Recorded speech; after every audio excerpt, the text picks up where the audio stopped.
Shelley Winter Show. Excuse me. Live, local, topical, and relevant. I want to talk about a local story at Forest Park. Forest Park is a great little city, great little town, if you will. Right there off the highway. It's got the farmers market down there, and it can be the next East Point and the next city of South Fulton. It can be Brookhaven. It can be Johns Creek. It can be all of those small up-and-coming cities. It's close to the city, close to the airport, and it's got good value, right? But it's always in the news. They just elected a new mayor, Mayor Ellison, Gwen Ellison, who's a phenomenal human being trying to fix the problems of that city and make it better, truly trying to make it better. There's a city council, right? There are 5 people on a city council. 3 people vote the same way. They're led by one city councilwoman, James, and she leads a woman by the name of Webb, Councilman Webb, and a councilman named Mears. And she kind of leads them, and they vote with her on everything. And it's destructive. It really is. Because let me tell you what happened. They have a head of public works, guy by the name of Alton Matthews. There had been rumors flying around the city for months, maybe for a long time, I'll say, that there's, amount of drinking. People would talk about it. In these small cities, even big cities, people talk. And they were saying things that, hey, this guy may come to work drunk, allegedly. And so people were talking about it. But no one ever did anything because he was part of the Wells, Webb, Mears group. He was tied to the director of HR. He was tied to the interim city manager. They're all a clique. Don't know why. You could speculate. So on May 29th, let me read the story to you. On May 29th, he had a car accident in Gwinnett County. According to Gwinnett County Police report, officers arrested Alton Matthews on May 29th on Pleasant Hill Road near Club Drive. Police responded to the area after Matthews, who was driving a city-issued vehicle, that means a Forest Park city-issued vehicle, was involved in an accident with another driver.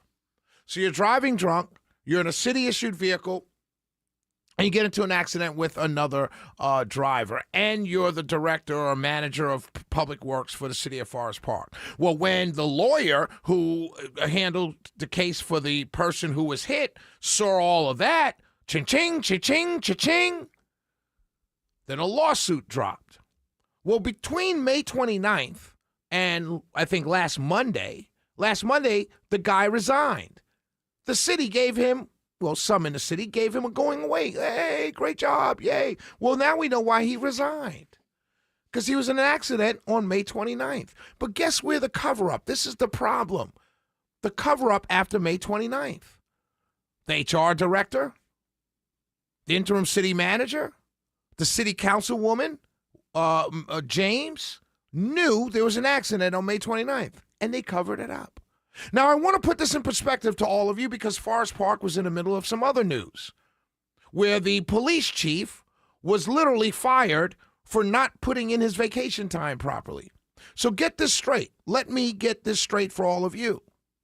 You're telling me that you fired a popular police chief, Councilman James, Councilman Webb, Councilman Mears, you fired a popular police chief for not filling out his vacation time correctly, but you didn't fire the head of public works for driving drunk, getting into an accident in a city-issued vehicle, putting the city on the line for millions and millions of dollars in a lawsuit. You didn't fire him for that. You covered it up to where he had to resign, and now his pension is locked in, costing the city even more. 3 council members do this all the time. I don't understand it. They elected a mayor who, by the city charter, kind of can't do much. And this James councilwoman is in charge of the city council because she controls 2 of most of the votes, and they follow her. Like this, whatever you want, Miss Councilman James, whatever you want.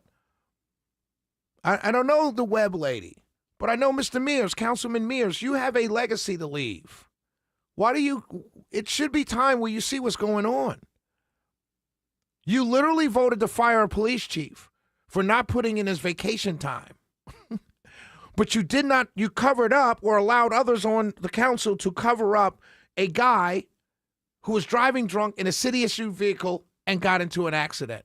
And you covered it up from May 29th. Let him resign and collect a pension. Councilman Mears, it's up to you, brother. I'm talking to you. And before anybody says, well, you know, he's on a transition team. No, I know Gwen Ellison. Yes, I helped her get elected. I like the lady. I've known the lady for 30 years. That's not what this is about. This is about what's right and what's wrong. Simply put, you can't continue to vote on the wrong side of every single issue because this woman tells you to. And that's clearly what's going on. It's up to you, Councilman Mears. It really is. You're the only one that can fix the city of Forest Park, if you choose to. If you don't, that's on you, my friend. But going forward, this is bad.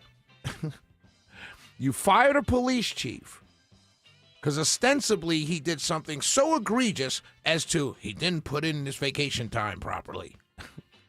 But you covered up the guy who heads Public Works when he got into an accident while driving drunk in a city-issued vehicle, opening up the city to millions and millions of dollars in potential lawsuit.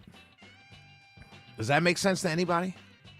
And I bring this up. It's a small city. I bring it up because it happens all the time. We've got to get people out of government who don't care about the people and only care about their own power. We've got to get them out of office. I don't care where they are. City of Forest Park, City of Atlanta, State of Georgia, American federal government, state government, local government, wherever it is, we've got to start voting out people who don't have our best interests at heart. And if you see it, get them out of there. Shelley Winters Show. We'll be right back.